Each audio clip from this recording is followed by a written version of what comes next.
Hey, what's going on guys, I'm Silentcore and welcome back to my Red Dead series. Today I'm going to be going over 4 new nerfs that were made to Red Dead Online with the Blood Money DLC update. And you guys might not have even realised that some of these nerfs even happened, as quite often Rockstar doesn't even include their nerfs inside of their patch notes.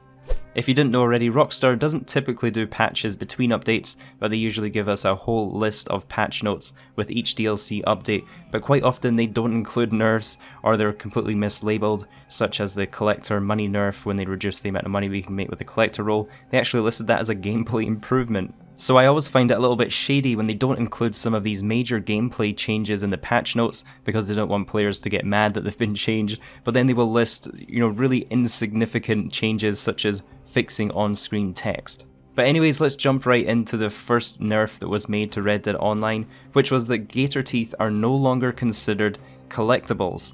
Now this was mostly useful for the daily challenges that required you to loot collectibles from non-players, so grabbing them from alligators was a nice easy way to get that challenge since you'd always get some gator teeth.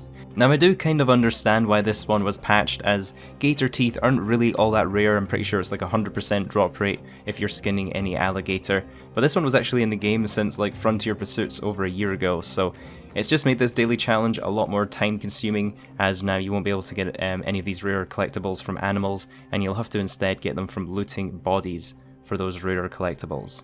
Next up we have the poker method of getting a solo lobby in Red Dead Online, and quite honestly the one I'm probably the most sad about.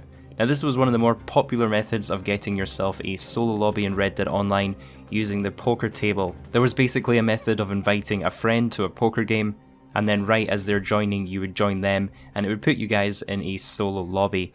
And the sad thing about this one is a lot of people use this method because public lobbies quite often are just broken in Red Dead Online.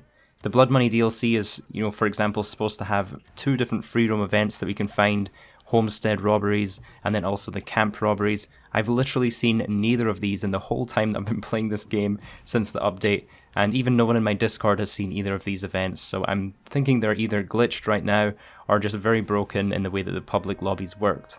And I mean, taking out the ability for us to get into solo lobbies without first fixing the issues in the public lobbies, which is the whole reason that a lot of players are trying to get into those solo lobbies anyways, it's just making it harder for us to play the game.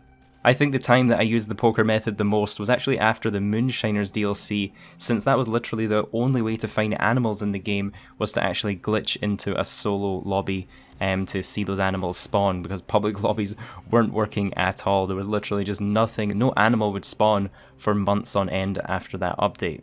I'm sure eventually the Red Dead community will find some alternative methods to get into a solo lobby, but it's honestly weird that GT Online has been using private and invite-only lobbies for so long, but it seems like Rockstar just has no interest of bringing these to Red Dead Online. Alright, moving on to the third nerf, and this was actually made to the way legendary animals work with your trader business. So basically, no more double dipping. So before the Blood Money update, there was a pretty helpful method to be able to sample a legendary animal if you find it in free roam.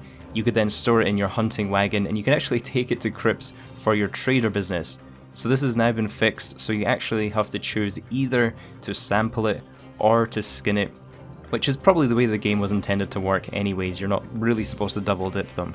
I definitely would have preferred if Rockstar did not do this nerf, as it doesn't really make sense since you're only taking a blood sample from an animal, which is literally just a needle, right? It doesn't really make sense that taking a blood sample would make their coat or their body, destroyed and not be able to use it for any other purpose. I mean, you're literally just taking a blood sample from that animal. You should really be able to do other things with the animal after.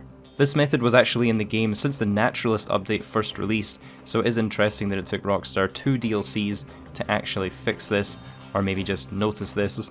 I think you guys need to stop posting these methods all over the internet and maybe we can actually keep using them. Quite honestly though guys, I was expecting Rockstar to make some kind of nerf to the way legendary animals work in regards to the trader business, as it's such a powerful method of filling your trader business. It basically makes hunting normal animals kind of redundant. So for all of the things they could have nerfed with legendary animals, at least this one was pretty minor and we can still use the normal method of, filling up your camp with them. If you guys are enjoying the video so far, please take a few seconds to leave it a like and subscribe so you don't miss out on any future breaking news. And if you're interested in creating content yourself, feel free to check out my book that's on Amazon. So that leaves me with the fourth and final nerf that was made, also a very sad one. The Pike Basin glitch saga has finally come to an end. This one really reminded me of the GTA 4 swing glitch that was always a lot of fun, being, you know, propelled across the map. And with this one you could even actually make it into Mexico if you're very lucky. For some reason I had a really hard time getting this one to work as intended, but it was definitely, you know, a lot of fun. Kicking around with friends and free roam, hitting up the bridge glitch, especially when you're bored from the lack of content in the game. It was definitely a fun thing to do, so a little bit sad to see this one patched out. If you guys have noticed any other patches, gameplay changes, or even nerfs to Red Dead Online since the Blood Money update, feel free to leave a comment down below and let us know. Thank you guys so much for watching until the very end. Have a great day, and I'll catch you in the next one.